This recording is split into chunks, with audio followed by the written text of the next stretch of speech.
بسم اللہ الرحمن الرحیم قال النبی صلی اللہ علیہ وسلم لا بأس بالغنى لمن اتقى اللہ والصحة لمن اتقى خیر من الغنى وطیب النفس من النعیم۔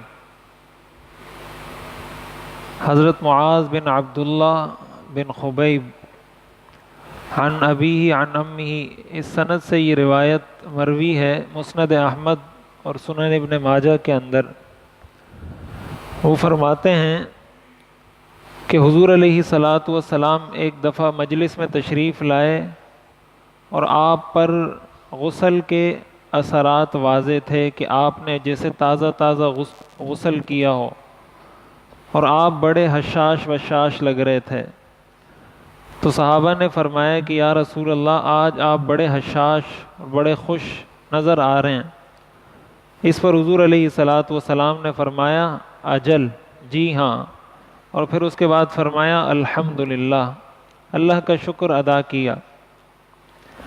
تو روایات میں آتا ہے اس کے بعد صحابہ کرام نے آپس میں مالداری کا تذکرہ شروع کر دیا۔ کسی بات پر بات چھڑ گئی تو آپس میں اس پر بات ہونے لگی کہ مالداری کیسی چیز ہے، اور مالداری اس حوالے سے بات شروع ہو گئی۔ اس پر حضور علیہ الصلاۃ والسلام نے ارشاد فرمایا لا بأس بالغنى لمن اتقى اللہ، کہ متقی آدمی کے لیے مالدار ہونا کوئی خامی کی بات نہیں، اس کو نقصان نہیں پہنچا سکتا۔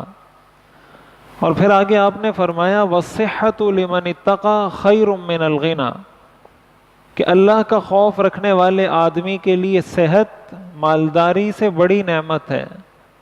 اور پھر فرمایا وَطِيبُ النَّفْسِ مِنَ النَّعِيمِ، کہ انسان کا حشاش بشاش ہونا اور خوش ہونا یہ بھی اللہ تعالیٰ کی نعمتوں میں سے ایک عظیم نعمت ہے۔ اس حدیث میں حضور علیہ الصلاۃ والسلام نے 3 باتیں ہمیں سکھائی ہیں جو ہمیں سمجھنی چاہیے۔ پہلی چیز کہ اگر آدمی شریعت پر عمل کرنے والا ہو تو چاہے وہ مالدار ہو چاہے وہ غریب ہو، اس کی مالداری یا غربت کا اس بات سے کوئی تعلق نہیں ہے کہ یہ افضل ہے یا بہتر نہیں ہے۔ اگر غریب ہو کر شریعت پر عمل کر رہا ہے تو وہ بہتر ہے، مالدار ہو کر شریعت پر عمل کر رہا ہے تو وہ بہتر ہے۔ تو محض مالدار ہونا یہ کوئی دنیا دار ہونے کی نشانی نہیں ہوتی۔ ہمارے ہاں دنیا دار اس شخص کو کہا جاتا ہے جس کے پاس بہت زیادہ پیسہ ہو، مال ہو، گاڑی ہو۔ دنیا دار اس شخص کو نہیں کہا جاتا۔ اگر کوئی شخص ایسا ہے جس کو اللہ نے بڑی دولت دے رکھی ہے لیکن ساتھ ہی ساتھ وہ شریعت پر عمل بھی کرتا ہے، ایسا شخص دنیا دار نہیں دیندار کہلاتا ہے۔ ہاں اگر کوئی شخص ایسا ہے کہ جو دنیا میں اتنا مگن ہے کہ دین کی پرواہ ہی نہیں ہے، اس کو دین کے احکام کا پتہ ہی نہیں ہے، شریعت کا پتہ ہی نہیں ہے، ایسے شخص کو تو دنیا دار کہا جا سکتا ہے، لیکن جو دین پر عمل کرتا ہو اس کو دنیا دار نہیں کہتے۔ ایک تو یہ ہمارے ہاں غلط تصور پایا جاتا ہے کہ دیندار اور دنیا دار کے تصورات ہمارے ہاں الگ الگ ہیں۔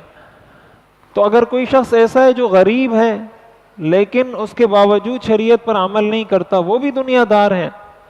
کوئی شخص غریب ہے دین پر عمل کرتا ہے، وہ دیندار ہے۔ تو اصل تعلق شریعت سے ہے، شریعت پہ کون عمل کرتا ہے کون عمل نہیں کرتا۔ جو عمل کرے گا وہ دیندار ہوگا، چاہے امیر ہو یا غریب ہو۔ تو مالداری اگر انسان کو شریعت سے نہ روکے، اللہ کے احکام پر عمل کرنے سے نہ روکے، تو یہ اللہ کی نعمت ہے، اس لیے کہ اسی پیسے کو وہ اللہ کے راستے میں خرچ کرے گا، اسی پیسے کو اچھے کاموں میں خرچ کرے گا، اسی پیسے کو اللہ کی رضا کے لیے استعمال کرے گا، تو اس کا یہ پیسہ اس کی دینداری میں اضافے کا سبب بنے گا۔ اور اس کے بعد آپ نے فرمایا الصحۃ لمن اتقى خیر من الغنى، کہ صحت تقوی اختیار کرنے والے شخص کے لیے مالداری سے بہتر ہے۔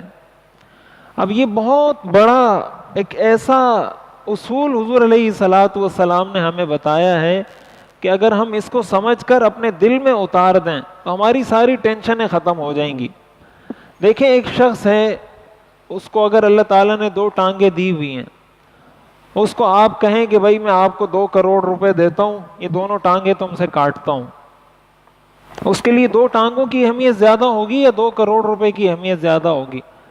یا 3 کروڑ روپے تمہیں دیتا ہوں لیکن تمہیں فالج ہو جائے، یہ بیماری تمہیں لگ جائے گی فالج کی، اور 5 کروڑ روپے تمہیں دے دیتا ہوں، یا تمہیں جو ہے نا بہت مہنگی گاڑی لے کے دے دیتا ہوں، یا بنگلہ خرید کے دے دیتا ہوں، تو ظاہر ہے وہ کبھی بھی اس چیز کو ترجیح نہیں دے گا. وہ یہی کہے گا نہیں مجھے 5 کروڑ 2 کروڑ نہیں چاہیے، یہ ٹانگیں چاہیے مجھے، یہ آنکھیں چاہیے، یہ ہاتھ چاہیے، یہ زبان چاہیے، یہ جو میں چل پھر رہا ہوں، کام کر رہا ہوں، مزدوری کر رہا ہوں، بات چیت کر رہا ہوں، یہ مجھے چاہیے. لیکن ہم اتنے غافل ہو جاتے ہیں کہ ہمیں اس کا احساس نہیں ہوتا. ذرا سا کسی کے پاس مال دیکھا ہمارا جی للچانے لگتا ہے کہ اس کو تو اللہ تعالیٰ نے بڑی نعمتیں دے رکھی ہیں، اور اللہ نے مجھے جو نعمت دی ہے، ہمیں جو نعمت دی ہے، وہ ہم بھول جاتے ہیں کہ مجھے کتنی بڑی بڑی نعمتیں دے رکھی ہیں. تو اگر کسی کے پاس دیکھیں، یہ پیسہ تو آدمی اس لیے کماتا ہے کہ اس سے صحت حاصل کرے. کوئی پیسہ نوٹ تو کوئی نہیں کھا سکتا نا، نوٹ تو منہ میں نہیں ڈالتا کوئی شخص، نہ کوئی سکے ڈالتا ہے، نہ کوئی ڈالر ڈالتا ہے منہ میں. نوٹ سے تو آپ جائیں گے کچھ کھانے کا خریدیں گے، کچھ پینے کے لیے خریدیں گے، کچھ رہنے کے لیے خریدیں گے. تو اگر نوٹ تو آپ کے پاس ہو لیکن کچھ کھانے کی اجازت آپ کو نہ ہو، نوٹ تو ہو لیکن آپ کو پینے کی اجازت نہ ہو کہ یہ پانی آپ نہیں پی سکتے، یہ چیزیں آپ نہیں کھا سکتے، تو اس مال کا کیا فائدہ؟ تو اتنی بڑی نعمت ہمیں اللہ نے دے رکھی ہے، ہم اس کا شکر ادا نہیں کرتے. اور ظاہر ہے جب شکر ادا نہیں کرتے تو نعمت میں پھر کمی ہوتی ہے، اضافہ نہیں ہوتا. اس کا تقاضا یہ ہے کہ ہم کسی کو دیکھیں تو ہم اس کو دیکھیں اللہ نے مجھے کتنی بڑی نعمت دی ہے. صحت کی نعمت مجھے دی ہے، میرے آنکھیں میری ٹھیک ہیں، میرے کان ٹھیک ہیں، میری زبان ٹھیک ہے، میری عقل ٹھیک ہے، میرے ہاتھ پاؤں ٹھیک ہیں. اتنی بڑی نعمتیں اللہ نے دی ہیں. تو یہ تو مالداری سے کئی گنا بڑی نعمت ہے. تو ایک آدمی اگر کسی کو 1 کروڑ روپے ہیں کسی کے پاس، اور وہ اس شخص کو للچائی ہوئی نظروں سے دیکھتا ہے جس کے پاس 1000 روپے ہے یا 1,00,000 روپے ہے، تو ایسے شخص کو بے وقوف کہا جاتا ہے کہ بھائی تمہارے پاس 1 کروڑ روپے ہیں، اس کے پاس 1,00,000 روپے ہیں. چاہیے تو یہ تھا کہ وہ للچا کر تمہیں دیکھتا کہ یار اس کی کتنی اچھی صحت ہے، اس کے پاس 1 کروڑ روپے ہیں، بجائے اس کے کہ وہ تمہیں دیکھتا تم اس کو دیکھ رہے ہو. اس کا نتیجہ ناشکری ہوتی ہے، اور ناشکری کا نتیجہ نعمت چھننے کا سبب بنتا ہے کہ اس کی وجہ سے نعمت چھن جاتی ہے. ہماری زندگیوں میں سکون اس لیے نہیں ہے، سکون ہماری زندگیوں سے اس لیے اٹھ گیا ہے کہ ہم پیسے کو تو دیکھتے ہیں، اللہ کی باقی نعمتوں کو بھلا دیتے ہیں. ایسے کسی بھی موقع پر اس حدیث سے ہمیں یہ معلوم ہوتا ہے کہ ہم اللہ کی اس نعمت کو دل ہی دل میں یاد کریں. ایسا کوئی بھی شخص، ایسی کوئی بھی چیز نظر آئے، فوراً اپنی ذات پر، اپنی صحت پر، اپنی جان پر غور کریں، کتنی بڑی بڑی نعمت ہے میرے پاس. اور اسی صحت سے انسان عبادت بھی کر سکتا ہے، اسی صحت سے انسان مزدوری بھی کر سکتا ہے. صحت نہیں ہوگی تو نماز کیسے پڑھے گا؟ صحت نہیں ہوگی تو روزہ کیسے رکھے گا؟ صحت نہیں ہوگی تو حج کیسے کرے گا؟ تو کیا اگر کسی سے اللہ کی عبادت کی توفیق چھن جائے، یہ کوئی کم محرومی ہے کہ اللہ تعالیٰ اگر کسی سے یہ طاقت سلب کر لیں کہ وہ نماز نہیں پڑھ سکتا، یہ طاقت کسی سے لے لیں کہ وہ حج نہیں کر سکتا، وہ روزہ نہیں رکھ سکتا، یہ کتنی بڑی محرومی ہے. تو کسی کو پیسے کے ذریعے تو یہ نعمت حاصل نہیں ہو سکتی کہ پیسے کے ذریعے وہ نماز پڑھ لے، یا پیسے کے ذریعے وہ روزہ رکھ لے، یا پیسے کے ذریعے وہ حج کر لے. صحت اگر نہیں ہوگی عبادت بھی نہیں کر سکتا اللہ تعالیٰ کی. اس لیے ہمیشہ اس نعمت کو یاد رکھنا چاہیے. اور آگے آپ نے فرمایا طیب النفس من النعیم، انسان کا حشاش بشاش ہونا یہ بھی اللہ کی نعمتوں میں سے. کتنی دفعہ ایسا ہوتا ہے کہ آپ نے نہایا، کپڑے تبدیل کیے، وضو کیا، خوشبو لگائی، آپ کو اپنے آپ بڑا فریش لگتا ہے، بڑا چست لگتا ہے کہ ابھی میں بالکل ایکٹیو ہوں، بالکل. تو یہ اللہ تعالیٰ کی بہت بڑی نعمت ہے. ہم نے کبھی اس نعمت پر اللہ کا شکر ادا نہیں کیا کہ میں نے ابھی غسل کیا، کپڑے پہنے، اتنا زبردست بالکل تازہ موڈ میں ہوں، زبان سے یہ جملہ نکل جائے الحمدللہ کہ اللہ آپ کا بڑا شکر ہے کہ آپ نے مجھے اتنا حشاش بشاش. یہ وہ سکون ہوتا ہے جب انسان کے تصور تبدیل ہوتا ہے نا، کانسیپٹ اس کا چینج ہوتا ہے، پھر اس کو ان چیزوں کا احساس ہوتا ہے کہ یہ تو بہت بڑی نعمت ہے. دل کا سکون ہونا. حشاش بشاش انسان کب ہوتا ہے؟ جب اس کے دل میں سکون ہوتا ہے، اس کے دل میں اطمینان ہوتا ہے.